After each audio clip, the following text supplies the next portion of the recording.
बिस्मिल्लाहिर्रहमानिर्रहीम, अस्सलाम वालेकुम। आप देख रहे हैं sports flix cricket world cup special और मैं हूं हमजा शफीक। तो जनाब, डू और डाई मैच पाकिस्तान के लिए, पाकिस्तान वर्सेस न्यूजीलैंड। न्यूजीलैंड ने पहले खेलते हुए 402 रन का पहाड़ जैसा हदफ पाकिस्तानी बैटिंग लाइनअप के लिए सेट किया है और पाकिस्तान इस वक्त 160 रन बना चुका है। एक खिलाड़ी आउट है, बारिश ने रंग में भंग डाल दिया, या फिर ये कहूं कि थोड़ी सी कुदरत की जानिब से मदद आई है, लेकिन वो मदद ये इतनी कम है कि अब कवर्स जो हैं वो हटा दिए गए हैं और इंस्पेक्शन 10 मिनट बाद है। उसके बाद देखना यह कि ओवर्स कितने कम होते शुरू हो जाएंगे। सिनेरियो अगर मैं आपको बताऊं, ओवर्स कम डीएलएस मेथड की वजह से अगर तो 10 ओवर कम होते हैं, 18.3 ओवर्स में पाकिस्तान को मजीद 175 रन बनाना होंगे।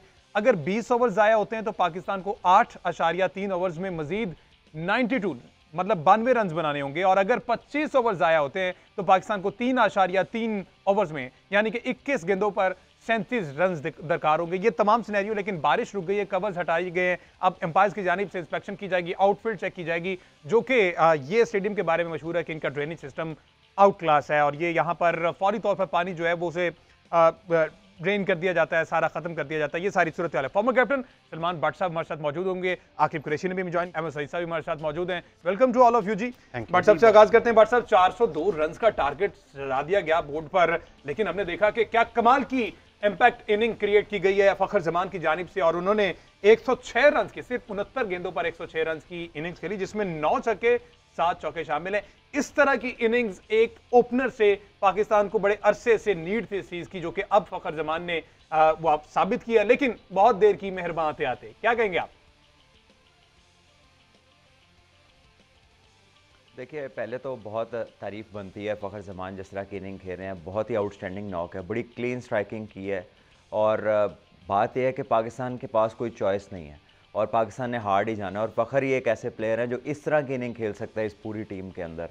और आई थिंक बड़ा ज़रूरी है उनका थ्रू आउट खेलना, क्योंकि अगर फ़खर यहाँ पे आउट होते हैं या पाकिस्तान की 1-2 विकेट्स गिरती हैं तो फिर पाकिस्तान के लिए मुश्किलात हो सकती हैं, क्योंकि रन रेट अभी तक नीचे नहीं आया। और जिस तवातर के साथ फ़खर छक्के मारते हैं, इस तरह के छक्के और शायद इफ्तिखार मार लें, 1-2 प्लेयर्स और हैं जो इस तरह कर लें। और पाकिस्तान ने कह लीजिए कि बहुत ही आउटस्टैंडिंगली जो चेज़ आपको नज़र आ रही है, जो रन रेट अभी तक का अचीव किया है, उसमें आपको 80-90% फ़खर ही नज़र आ रहे हैं। सो इनका रहना बड़ा ज़रूरी है पाकिस्तान के चांसेस के लिए। आई थिंक बारिश से अगर मैच शॉर्टन होता है तो वो भी पाकिस्तान के फेवर में जाता है। डकवर लुइस पे तो पहले ही पाकिस्तान आ गया, ठीक है। अगर मजीद मैच ना हुआ तो शायद पाकिस्तान 10 रन से जीत जाएगा, लेकिन अगर इसके ओवर्स कम होते हैं तब भी एडवांटेज है। इन दैट सिनेरियो अगर ओवर्स कम होते हैं और स्कोर्स भी कम हो जाएगा तो पाकिस्तान के पास इस प्लेइंग 11 में क्या समझते हैं? इफ्तिखार, जिस तरह से आपने कहा कि इस तरह की इनिंग क्रिएट कर सकते हैं, लेकिन हमने देखा आगा सलमान है, साउथ शकील है, या फिर मोहम्मद रिजवान है, थोड़ा सा तेज खेल सकते हैं, लेकिन आगा सलमान और साउथ शकील से तो इस तरह की उम्मीद शायद ना ही की जाए तो बेहतर है। देखिए, आप ज़रा ब्रेक लगा लें, इतनी नीचे ना लेके जाए वरना काम खराब हो जाए। आप यहीं पे रुक जाएं, इन्हीं को खेलने दें। ज़रूरी है कि यही करे अभी क्योंकि देखें ये 6 से 8+ रन की है और अभी पाकिस्तान का 8 का रन रेट है और मजीद आगे इतना ही रन रेट चाहिए पाकिस्तान को। बिल्कुल। तो आई थिंक जिस तरह की फ़खर ज़मान इनिंग खेल रहे हैं, अभी तक एक भी मिस हिट उनकी, शायद एक मिस हिट थी जो एक हाथ से उन्होंने शॉट मारा और वो भी छक्का हो गया, क्योंकि न्यूजीलैंड ने भी अभी तक जो छक्के खाए हैं ना, वो इस उम्मीद के साथ खाए हैं कि अभी मिस हिट होगी और ऊपर खड़ी हो जाएगी और कैच हो जाएगा। लेकिन आज फ़खर का दिन है, वो जो मार रहे हैं बहुत ही शानदार लग रही है बैट के अंदर और वो बाहर जा रही है। और मजे की बात यह है कि फखर जमान अकेले ने 16 छक्के मारनी है। मेरा फखर जमान ने आज अभी तक इस इनिंग में 9 छक्के लगाए हैं और वो शाहिद अफरीदी का पाकिस्तान की जानिब से एक ओडीआई इनिंग में सबसे ज़्यादा छक्के लगाने का रिकॉर्ड भी तोड़ने वाले हैं। ये फखर जमान की 11th ओडीआई 100 है और ख़ास बात इसमें यह है कि 2023 में फखर जमान ने 4 ओडीआई 100 स्कोर की हैं और वो चारों न्यूजीलैंड के अगेंस्ट ही आए हैं। यहाँ पर हमजा, अगर मैं भट्ट साहब से ये भी इस चीज़ पर भी कमेंट लेना चाहूँ कि ये जो हम 402 रन का एक मेहमत चेज़ जो है वो हम कर रहे हैं, एक बहुत बड़ा चेज़ है, तो क्या इसमें उसी रिवायती अंदाज में चेज़ करना ठीक है कि एक एंड से जो है वो बैट्समैन जो है वो विकेट रोक के रखे और दूसरे एंड से जो है वो स्ट्राइकिंग हो, या दोनों एंड से हमें अटैक करना पड़ेगा जिस तरह से बाबर आजम और फखर जमान का हम कॉम्बो देख रहे हैं? देखिए यहाँ पर ना डकवर्थ लुइस मेथड के लिए जो रन रेट रिक्वायर्ड होता अच्छा, है ना, उसमें ये विकेट एक गिरने से खबर जो फर्क आई है बट साहब, ये तो शायद कंफर्म है बाबर कि आजम के अब जो है जहन वो में वो ओवर्स कम है कर और दी गए। 41 ओवर्स में 342 रन्स का अब ये टारगेट है, 41 ओवर्स में 342 करने, विच मींस अभी पाकिस्तान का 160 हो गया। जी हाँ, 160 रन हो गए हैं हाँ। 21.3 ओवर में पाकिस्तान बिल्कुल, और ये अब सूरत हाल है, 41 ओवर में 342 रन। अब बट साहब क्या सिनेरियो समझते हैं आप हो सकता है?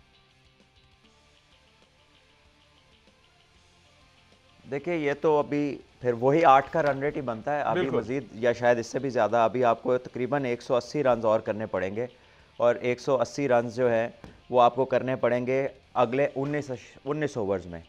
तो आई गेस के Pakistan can not afford to lose Fakhar, यहाँ पर उनका रहना बड़ा लाजमी है, और जो भी आएगा उसको खुला ही खेलना है, और बस इस होप के साथ के जो है शॉट्स लगते रहेंगे। पिच बहुत अच्छा है, बिल्कुल। ग्राउंड का साइज जैसे हमजा ने पहले कहा था हमारे लिए भी उतना ही है। देख लें जो हिट लग और रही वो है साबित हो बाहर गया। ही जा रही है, बल्कि बहुत बड़ी बड़ी लग रही हैं। नहीं जी, तो I प्लेयर्स think- जो हैं वो वापस ग्राउंड में आ गए हैं, और और न्यूजीलैंड अब की जो जी, जी। बॉलिंग है ना वो भी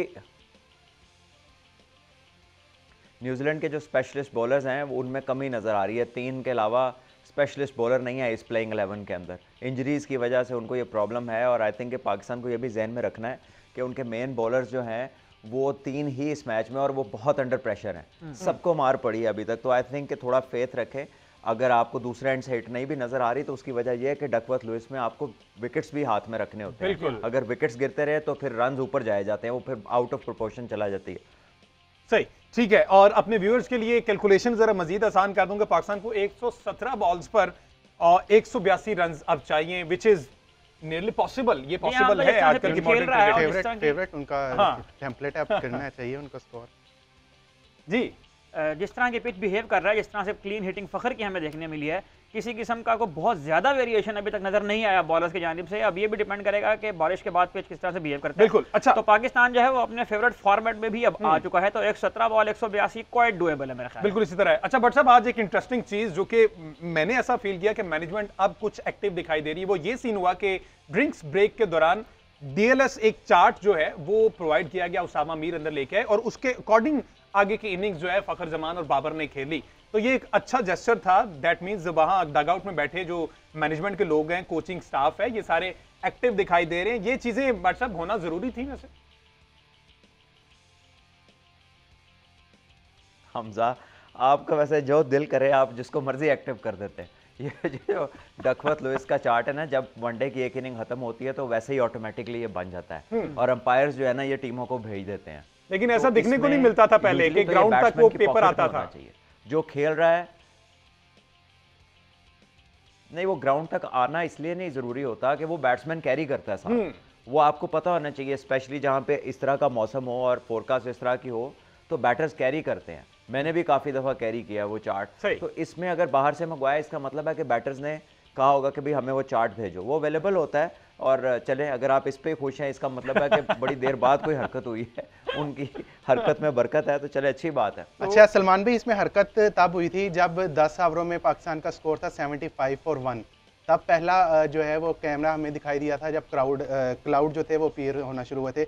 उसके बाद जो पाकिस्तान का स्कोर था वो था 7 ओवरों में 69 रन किए थे।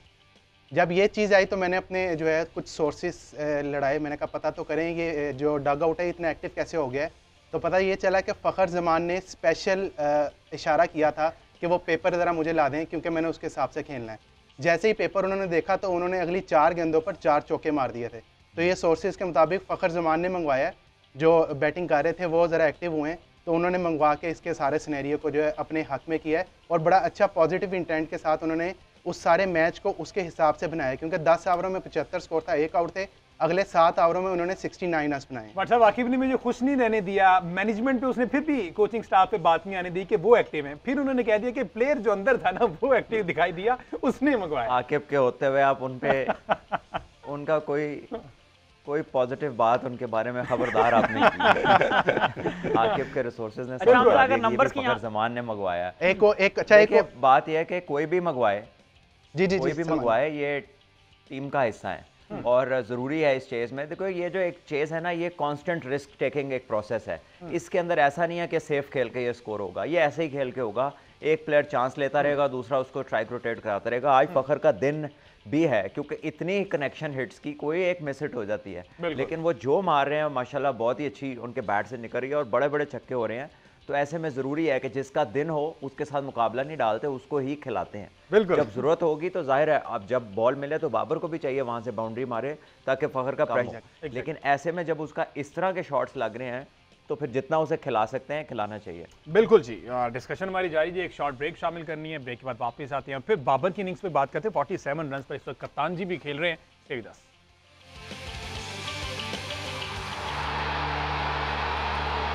वेलकम बैक जी। बात हो रही है पाकिस्तान वर्सेस न्यूजीलैंड मैच में और इस वक्त जो डीएलएस के थ्रू जो स्कोर सामने 41 ओवर में 342 रन बनाने, विच मींस 117 बॉल्स पर 182 रन, 182 का टारगेट दे दिया गया पाकिस्तान को। फखर जमान इस वक्त 106 रन पर क्रीज पर मौजूद है, साथ ही साथ कप्तान जी 47 रन बनाकर साथ मौजूद है।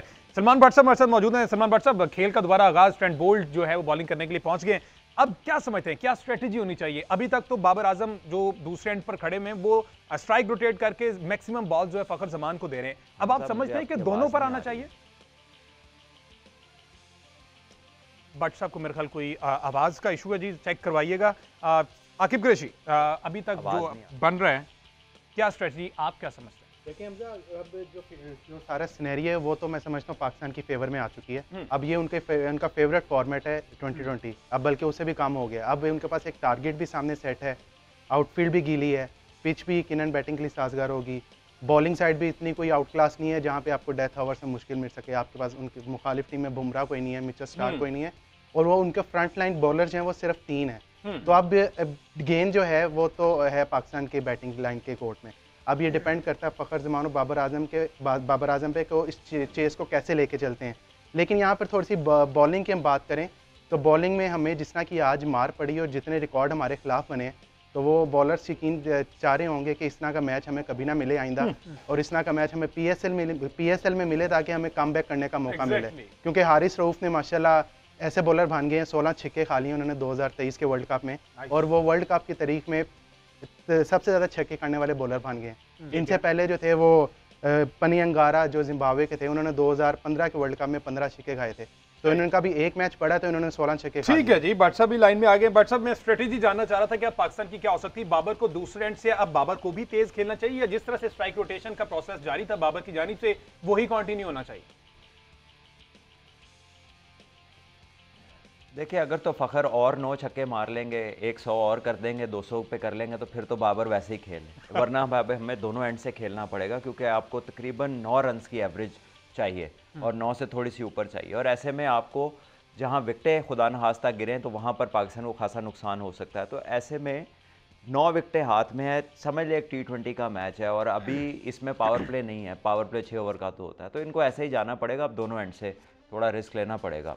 अच्छा भट्ट साहब, वैसे यूजुअली ब्रेक के बाद वापस रिदम में आना कितना मुश्किल होता है एक प्लेयर के लिए? जैसे एक फ्लो में चल रहे थे फखर जमान, बीच में बाद पौना घंटा ब्रेक लग गई, उसके बाद अब दोबारा से उस ट्रैक पर आना मुश्किल होता है बैटर के लिए? देखिए बिल्कुल, जिसका रिदम बना होता है, चल रहा होता है, अक्सर होता ही है कि उसका रिदम थोड़ा सा डिस्टर्ब होता है, और जिसका नहीं होता वो हो सकता है पहले से बेहतर कर ले, लेकिन कई दफ़ा ब्रेक से कोई फ़र्क नहीं भी पड़ता। तो अल्लाह करे आज वो ब्रेक हो जिससे कोई फ़र्क नहीं पड़ता इंशाल्लाह। क्योंकि रिदम तो बना हुआ था पाकिस्तान की बैटिंग का, न्यूजीलैंड को तो कुछ समझ नहीं आ रही थी तब तक। बिल्कुल। अच्छा हमजा, इसमें स्टैट्स की बात हुई है तो फ़खर ज़मान जो है वो पाकिस्तान की जानिब से एक वर्ल्ड कप एडिशन में सबसे ज़्यादा छक्के लगाने वाले प्लेयर बन गए हैं। उन्होंने 14 सिक्सेस अब तक लगा ली हैं, और इमरान नज़ीर ने 2007 के वर्ल्ड कप में जो है वो 9 छक्के लगाए, तो ये रिकॉर्ड ब्रेक हो गया।